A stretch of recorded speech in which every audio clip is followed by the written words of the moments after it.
Hello friends, Jaya classes channel में आपका स्वागत है। जया क्लासेस चैनल के माध्यम से इस समय आप पढ़ रहे हैं भारतीय इतिहास और भारतीय इतिहास के आज के इस वीडियो में आप अत्यंत महत्वपूर्ण प्रश्नों को देखेंगे जो बार बार परीक्षाओं में पूछे गए हैं। परीक्षा आप कोई सी भी दे रहे हों या किसी भी परीक्षा की आप तैयारी कर रहे हों, सभी परीक्षाओं के लिए ये सारे क्वेश्चन बहुत ही इंपॉर्टेंट हैं।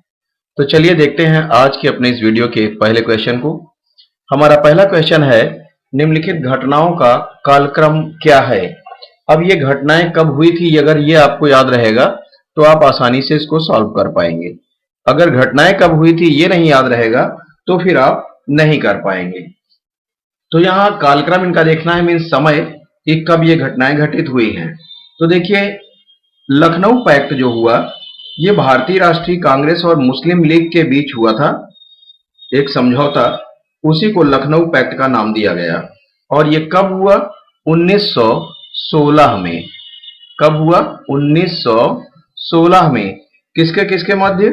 भारतीय राष्ट्रीय कांग्रेस और मुस्लिम लीग के मध्य समझौता हुआ था। उसके बाद देखते हैं हम गांधी इरविन पैक्ट। तो ये गांधी इरविन पैक्ट जो है ये उस समय जो वायसराय थे इरविन, लॉर्ड इरविन, उनके और किसके? महात्मा गांधी के मध्य हुआ था। किसके किसके मध्य? लॉर्ड इरविन और महात्मा गांधी के मध्य। और इसीलिए इसका नाम रखा गया इरविन समझौता या इरविन पैक्ट, क्योंकि इरविन और गांधी जी के बीच हुआ था। और कब हुआ था? 1931 में। इरविन पैक्ट आप याद रखेंगे कब हुआ था? 1931 में। इसके बाद देखते हैं, ये थर्ड है पूना पैक्ट। तो पूना पैक्ट को आप याद रखें, लखनऊ का दूना पूना, ऐसे याद कर लें। तो लखनऊ का जो समय है वो लखनऊ पैक्ट का है 1916 और इसका दूना मीन्स 16 का दूना 32। या फिर आप याद रखें कि इरविन पैक्ट के बाद तो फिर आप देखेंगे 1932 में। 16 का दूना या तो आप याद रखें 32, या फिर इरविन के बाद 31 में वो हुआ है तो ये 32 में। 1932 में ये देखिए पूना पैक्ट किस किस के बीच हुआ था? तो महात्मा गांधी और दलित नेता कौन थे? डॉक्टर भीमराव अंबेडकर के बीच। तो डॉक्टर भीमराव अंबेडकर और महात्मा गांधी के बीच हुआ था पूना समझौता या पूना पैक्ट।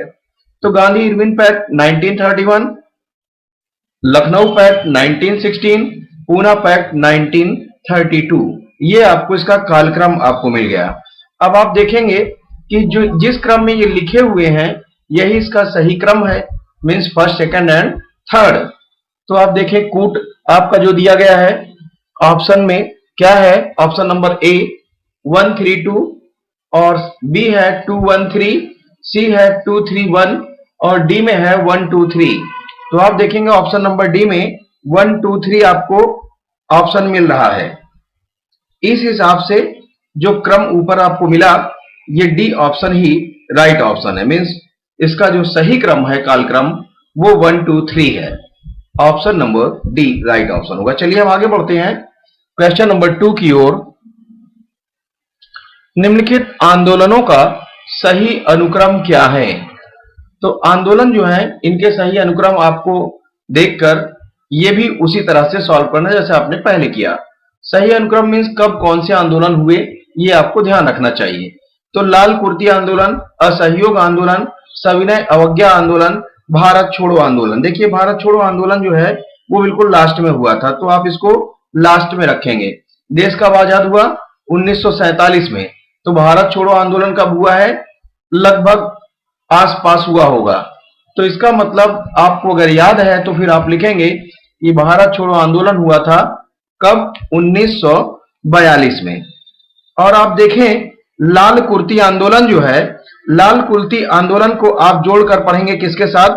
सविनय अवज्ञा आंदोलन। सविनय अवज्ञा आंदोलन और लाल कुर्ती आंदोलन एक दूसरे के पूरक हैं, मीन्स सविनय अवज्ञा आंदोलन में ही मदद करने के लिए 1930 में, देखिए 1930 में क्या हुआ? सविनय अवज्ञा आंदोलन और लाल कुर्ती आंदोलन, ये दोनों कब हुए? 1930 में। तो देखिए लाल कुर्ती आंदोलन 1930 में और सविनय अवज्ञा आंदोलन 1930 में। अब देखिए असहयोग आंदोलन कब हुआ था? असहयोग आंदोलन की शुरुआत हुई थी 1920 में, महात्मा गांधी जी ने किया था और 22 में यह आंदोलन समाप्त करना पड़ा था चौरी चौरा कांड के कारण। हिंसक आंदोलन हो गया था, इसलिए जो है आंदोलन को समाप्त करना पड़ा था। लेकिन चलिए देखते हैं 1920 में यह आंदोलन हुआ था, असहयोग आंदोलन। तो अब हम इसका कालक्रम जरा देखें। देखिए लाल कुर्ती आंदोलन या रेड शर्ट आंदोलन भी आपको दिया जा सकता है, और ये जो है किसके नेतृत्व में हुआ था? सीमा प्रांत, उत्तर पश्चिम एरिया जो था, उत्तर पश्चिम भारत, उत्तर पश्चिम सीमा प्रांत में खान अब्दुल गफ्फार खां के नेतृत्व में ये खुदाई खिदमतगार नामक एक स्वयं सेवक संगठन था उनका। और उन्हीं के सेवक संगठन ने क्या किया कि हम जो है इसका साथ देंगे, किसका? सविनय अवज्ञा आंदोलन का। तो उसी के पक्ष में इन्होंने लाल कुर्ती आंदोलन, रेड शर्ट आंदोलन आप याद रखेंगे, ये उन्हीं के, मतलब इस सविनय अवज्ञा आंदोलन के सहयोग में, उसी के सहायक के रूप में ये कायम किया गया ये आंदोलन। तो आप देखेंगे कि लाल कुर्ती आंदोलन और सविनय अवज्ञा आंदोलन का समय काल लगभग एक है, और असहयोग आंदोलन 1920, भारत छोड़ो आंदोलन 1942। इस हिसाब से सबसे पहले जो आंदोलन हुआ वो असहयोग आंदोलन। और उसके बाद फिर क्या? तो आप देखेंगे जो आपको ऑप्शन दिए हैं पहले उनको आप देखें। ऑप्शन में असहयोग आंदोलन हमारा दूसरे नंबर पर है, और नंबर 2 हमें बी और सी दोनों में मिल रहा है। इसके बाद हम देखते हैं थर्ड या फिर फर्स्ट। तो चलिए थर्ड दिया है बी में और फर्स्ट दिया है किसमें? सी में। और इसके बाद हम आगे देखें तो फर्स्ट दिया है और थर्ड दिया है और फोर्थ दिया है दोनों में।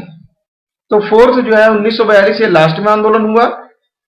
अब देखिए इस हिसाब से अगर देखा जाए तो जो पहले आंदोलन हुआ वो असहयोग आंदोलन, और सविनय अवज्ञा आंदोलन चूंकि पहले हुआ और बाद में इसका सहयोग किसने किया? लाल कुर्ती आंदोलन ने। तो आप यहीं से अब दिमाग आपका जो है, आपके दिमाग में ये बात आनी चाहिए कि पहले जो है कौन सा आंदोलन फिर हुआ? सविनय अवज्ञा आंदोलन, मींस ऑप्शन नंबर 3। उसके बाद फिर ऑप्शन नंबर 1, ध्यान दें। उसके बाद ऑप्शन नंबर 1 क्यों होगा? क्योंकि लाल कुर्ती आंदोलन जो हमारे ऑप्शन नंबर 1 में था, नंबर 1 में, वो जो है इसी के सहयोग में हुआ है, तो बाद में हुआ। पहले क्या हुआ? पहले सविनय अवज्ञा आंदोलन हुआ, लेकिन सबसे पहले 1920 में जो समय क्रम के अनुसार हुआ वो आपको इस हिसाब से अगर हम देखते हैं तो option number B right option होगा। क्योंकि पहले क्या हुआ? पहले हुआ असहयोग आंदोलन, उसके बाद फिर सविनय अवज्ञा आंदोलन, और फिर उसके सहयोग में जो आंदोलन हुआ लाल कुर्ती आंदोलन, और लास्ट में हुआ भारत छोड़ो आंदोलन। तो option number B right option होगा इस क्वेश्चन के लिए। चलिए अब आगे बढ़ते हैं हम। Question number 3। क्वेश्चन नंबर 3 है, अक्टूबर 1940 में चलाए गए व्यक्तिगत सविनय अवज्ञा आंदोलन में सत्याग्रह करने के लिए किसका पहले नेता के रूप में चयन किया गया? देखिए ये जो था अक्टूबर में 1940 में जो व्यक्तिगत सविनय अवज्ञा आंदोलन चलाया गया, इसमें सत्याग्रह के लिए सबसे पहले किस नेता का चयन किया गया कि सबसे पहले ये जो है क्या करें? सत्याग्रह करें। तो यहां जो ऑप्शन है हमारा, आचार्य कृपलानी, जवाहरलाल नेहरू और महात्मा गांधी विनोबा भावे। तो 1940 में कांग्रेस द्वारा एक बार फिर से क्या हुआ? देखिए पहले कब हुआ सविनय अवज्ञा आंदोलन? 1930 में। लेकिन व्यक्तिगत सविनय अवज्ञा आंदोलन ये जो हुआ कब हुआ? 1940 में। इसीलिए हम ये कह पा रहे हैं कि 1940 में कांग्रेस द्वारा एक बार फिर से, मतलब क्या हुआ? पहली बात तो ये देखिए कि 1940 में कांग्रेस की जो कमान थी वो गांधी जी को फिर से सौंपी गई, और उनको जो है मतलब अनुरोध किया गया कि आप जो है इसकी कमान आप संभालें। और गांधी जी ने क्या किया, ऐसे कदम उठाने शुरू कर दिए जिनसे उनकी अपनी व्यापक रणनीति के दायरे में जन संघर्ष की भूमिका जो है बनती दिखाई दी। उन्होंने ये तय किया कि हर इलाके से कुछ लोग चुने जाएं और वो व्यक्तिगत रूप से सत्याग्रह करें। और इसी हिसाब से सबसे पहले, चूंकि ये अहिंसक आंदोलन था भाई, सॉरी, हाँ, अहिंसक आंदोलन करना था इनको। ये जो है अहिंसक रूप से सरकार का विरोध किया करते थे, तो ये हिंसा नहीं चाहते थे, समझ रहे हैं, हिंसा ये नहीं चाहते थे। इसलिए ये चाहते थे कि हम सत्याग्रह का मार्ग अपनाएं और व्यक्तिगत सत्याग्रह के थ्रू हम जो है विरोध प्रकट करें सरकार का। तो विनोबा भावे जी पहले सत्याग्रही थे जो 17 अक्टूबर 1940 को क्या हुआ, मतलब ये पहले सत्याग्रही के रूप में रहे कौन, विनोबा भावे। और दूसरे कौन बने, जवाहरलाल नेहरू। तो देखिए, जो विनोबा भावे पहले सत्याग्रही और दूसरे सत्याग्रही कौन रहे, जवाहरलाल नेहरू। परीक्षा में अगर पूछे कि दूसरे सत्याग्रही कौन थे, किसके, सविनय अवज्ञा आंदोलन, व्यक्तिगत सविनय अवज्ञा आंदोलन जो 1940 में चलाया गया, इसके पहले नेता तो कौन रहे, विनोबा भावे, और दूसरे कौन रहे, जवाहरलाल नेहरू। तो आप ध्यान देंगे, ये दोनों नाम आपको याद रखने हैं, लेकिन पहला और दूसरा का ध्यान रखेंगे, अन्यथा ये गलत हो जाएगा। तो देखते हैं, हमारा ऑप्शन नंबर डी होगा क्वेश्चन के अकॉर्डिंग, क्योंकि क्वेश्चन में पूछा गया है कि पहला नेता कौन था। तो पहला नेता जो सत्याग्रह के लिए तैयार हुआ वो था कौन, Vinoba Bhave. Option number D. चलिए हम आगे बढ़ते हैं क्वेश्चन नंबर 4 की ओर। क्वेश्चन नंबर 4 है, भारत का अंतिम गवर्नर जनरल कौन था। भारत का अंतिम गवर्नर जनरल और स्वतंत्र भारत का पहला गवर्नर जनरल। तो देखिए, सी राजगोपालाचारी जो थे वह स्वतंत्र भारत के प्रथम भारतीय गवर्नर जनरल थे। यह भी ध्यान रखना है आपको कि ये प्रथम भारतीय गवर्नर जनरल हैं, और भारत के अंतिम गवर्नर जनरल भी यही रहे, क्योंकि इनके बाद कोई गवर्नर जनरल नहीं बना। तो ऑप्शन नंबर सी ही राइट ऑप्शन होगा हमारे इस क्वेश्चन के लिए। भारत के ये अंतिम गवर्नर जनरल भी हैं और स्वतंत्र भारत के प्रथम भारतीय गवर्नर जनरल ये हैं कौन, सी राजगोपालाचारी। चलिए आगे बढ़ते हैं क्वेश्चन नंबर 5 की ओर। क्वेश्चन नंबर 5 है, गांधी जी को महात्मा शब्द से संबोधित करने वाले प्रथम व्यक्ति कौन थे, या सबसे पहले किसने महात्मा गांधी जी को या गांधी जी को महात्मा शब्द से संबोधित किया। तो देखिए, हमारा जो ऑप्शन नंबर ए है, रविंद्रनाथ टैगोर। रविंद्रनाथ टैगोर जी ने सबसे पहले गांधी जी को महात्मा शब्द से संबोधित किया। Option number A. इसमें सुभाष चंद्र बोस का भी नाम दिया है, और सुभाष चंद्र बोस ने क्या कहा था, सबसे पहले उनको राष्ट्र का पिता कहा। तो राष्ट्र का पिता अगर पूछेगा तो सुभाष चंद्र बोस, और महात्मा शब्द से सबसे पहले संबोधित किसने किया, रविंद्रनाथ टैगोर जी ने। चलिए आगे बढ़ते हैं। क्वेश्चन नंबर 6 है, मांडा का पुरातत्व स्थल जो भारत की सीमा के अंतर्गत हड़प्पीय संस्कृति के सबसे उत्तरी छोर को अंकित करता है। सबसे उत्तरी छोर को जो अंकित कर रहा है वो कौन सा एरिया है, ये हमें बताना है। तो देखिए, मांडा का जो पुरातत्व स्थल है जो भारत की सीमा के अंतर्गत आता है, लेकिन हड़प्पीय संस्कृति की सीमा के अंतर्गत आता है। हड़प्पीय संस्कृति की सीमा के अंतर्गत ये सबसे उत्तरी छोर है। तो किस नदी पर है ये हमें बताना है। मांडा जो पुरातत्व स्थल है ये किस नदी पर है, हमें ये बताना है। तो देखिए, चूंकि ये सबसे उत्तरी छोर किसका है, हड़प्पीय संस्कृति की सीमा का सबसे उत्तरी छोर। ऑप्शन नंबर ए है चेनाब, ऑप्शन नंबर बी है घग्गर, ऑप्शन नंबर सी है सिंधु, और डी है प्रवरा। तो देखिए, चेनाब नदी जो है, चूंकि जम्मू कश्मीर प्रदेश के जम्मू क्षेत्र में ये हड़प्पा संस्कृति का सबसे उत्तरी छोर है मांडा। तो आप ध्यान रखें कि जम्मू कश्मीर कहाँ है हमारे नक्शे में, ऊपर की ओर है, और ये नदी ऊपर जो बहती है वो सिंधु है और चेनाब है। तो इन्हीं दोनों में से होगा, लेकिन हम ध्यान दें ये ऑप्शन नंबर ए इसका राइट ऑप्शन होगा, क्योंकि मांडा जो है चेनाब नदी के तट पर है। Option number A right option होगा। चलिए हम आगे बढ़ते हैं। क्वेश्चन नंबर 7, मुंडिकाग का हड़प्पीय स्थल कहां है? मुंडिकाग का हड़प्पीय स्थल कहां है, मतलब ये हड़प्पा स्थल जो है पाया गया है, तो कहां पाया गया है? अफगानिस्तान में, बहरीन में, पाकिस्तान में या ईरान में? तो देखिए ये जो नाम आपको दिया गया है मुंडिगाग, ये हड़प्पी स्थल कहां है? अफगानिस्तान में है। देखिए अफगानिस्तान में दो महत्वपूर्ण स्थल खोजे गए थे, कौन कौन से? मुंडिगाग और सोर्तुगुई। ये सोर्तुगुई कहीं रहेगा, कहीं सोर्तुगई रहेगा।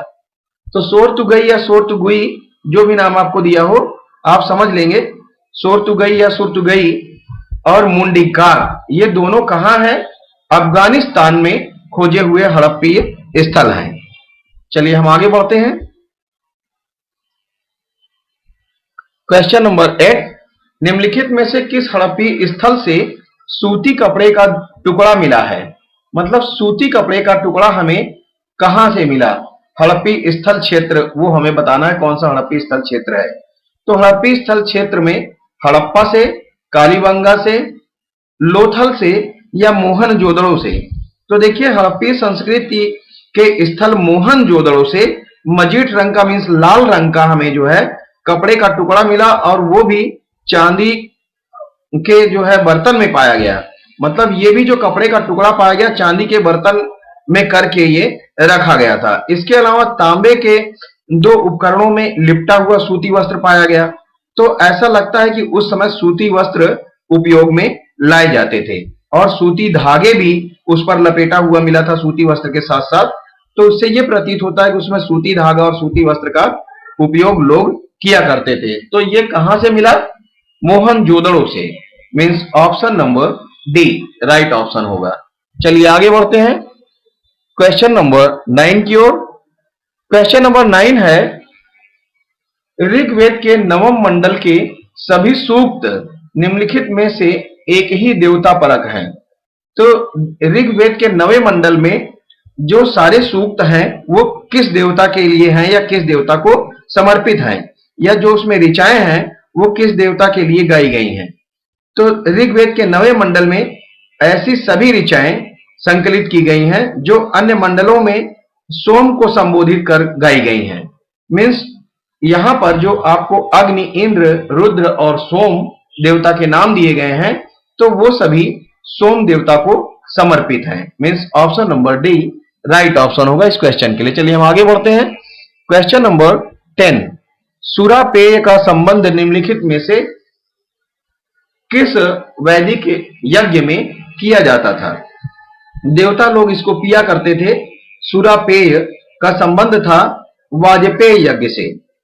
किससे था? वाजपेय। तो पेय को पेय से आप मिला देंगे तो दिमाग में आपके आ जाएगा। सुरापेय किससे संबंधित था? वाजपेय। तो वाजपेय में क्या था? सुरापेय का उपयोग किया जाता था। सुरा को जो है पीने का उपयोग किया जाता था। तो सुरापेय का संबंध किससे है? वाजपेय यज्ञ से। और सुरा आहुति का संबंध किससे है? सौत्रायण यज्ञ से।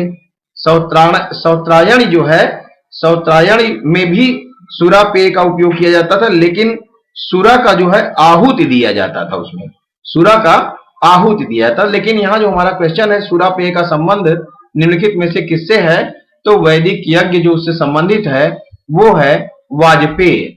Means option number D. चलिए आगे बढ़ते हैं क्वेश्चन नंबर 11 की ओर। क्वेश्चन नंबर 11 है, परीक्षित का उल्लेख सर्वप्रथम मिलता है कहां? ऋग्वेद में, अथर्ववेद में, शतपथ ब्राह्मण में या फिर महाभारत में? तो देखिए राजा परीक्षित या परीक्षित का जो उल्लेख है वो सर्वप्रथम अथर्ववेद में मिलता है। और अथर्ववेद में परीक्षित जी को क्या कहा गया है? मृत्युलोक का देवता। इसको भी आप ध्यान रखेंगे कि अथर्ववेद तो है हमारा राइट ऑप्शन, लेकिन इसमें इनको क्या कहा गया है? मृत्यु लोक, मिस्टेक हो गया, चलिए इसको फिर से हम लिख देते हैं। क्या कहा गया है? मृत्यु लोक का देवता। मृत्युलोक का देवता कहा गया है किसको? राजा परीक्षित को, जिनका वर्णन अथर्ववेद में है और अथर्ववेद में ही उनको ऐसा कहा गया है, ऐसा बताया गया है। तो चलिए हम आगे बढ़ते हैं क्वेश्चन नंबर 12 की ओर। क्वेश्चन नंबर 12 है, वैदिक देवताओं का मंत्रों से अलग कोई अस्तित्व नहीं है, यह किसका मत है? ऐसा किसने कहा? ऐसा किसने कहा? यह किसका मत है? बात वही है। तो चार्वाक, वैशेषिक, मीमांसा, शंकर, वेदांत। तो देखिए ये जो है मीमांसा का मत है। Option number C right option होगा इस क्वेश्चन के लिए। ईसा पूर्व 6ठी शताब्दी में अस्तित्व में आए प्रमुख संप्रदायों में से एक। चलिए फिलहाल अभी आगे बढ़ते हैं क्वेश्चन नंबर 13 की ओर। चलिए देखते हैं क्वेश्चन नंबर 13। क्वेश्चन नंबर 13 है, आजीवक संप्रदाय के व्याख्याता कौन थे? आजीवक संप्रदाय के व्याख्याता मीन्स आजीवक संप्रदाय के संस्थापक या आजीवक संप्रदाय के अस्तित्व में इसको कौन लाया, इसके प्रमुख कौन थे, इस तरह से कुछ भी पूछा जाए। तो देखिए छठी शताब्दी ईसा पूर्व में क्या हुआ? ईसा पूर्व छठी शताब्दी में अस्तित्व में आया एक संप्रदाय जिसका नाम था आजीवक संप्रदाय, और इसके संस्थापक कौन है? मक्खली गोसाल। ये आप नाम याद रखेंगे, Makkhali Gosala. Option number B है, आजीवक संप्रदाय से संबंधित है कौन? मक्खली गोसाल। और ये कब की बात है? ईसा पूर्व 6ठी शताब्दी में ये जो है आजीवक संप्रदाय अस्तित्व में आया था। तो option number B right option होगा। चलिए आगे बढ़ते हैं क्वेश्चन नंबर 14 की ओर। क्वेश्चन नंबर 14 है, बुद्ध के निर्वाण के बाद हुई प्रथम संगीति के अध्यक्ष। बुद्ध जी का जब निर्वाण हो गया तो उसके बाद जो प्रथम संगीति हुई उसके अध्यक्ष कौन थे? देखिए प्रथम संगीति जो हुई बुद्ध की मृत्यु के तत्काल बाद वो हुई राजगृह में। सबसे पहले आप याद रखेंगे कि कहां हुई? राजगृह में। ये भी परीक्षा में पूछा जाता है। और राजगृह में कहां हुई? सप्तपर्णी गुफा में। सप्तपर्णी गुफा में।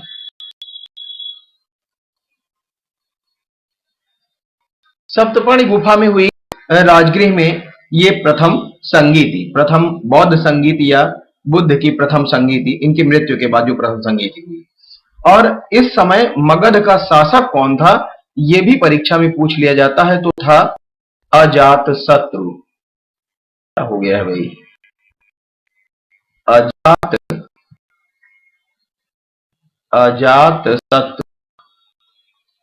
अजातशत्रु उस समय शासक थे। और इस संगीत की अध्यक्षता किसने की थी? महाकश्यप ने।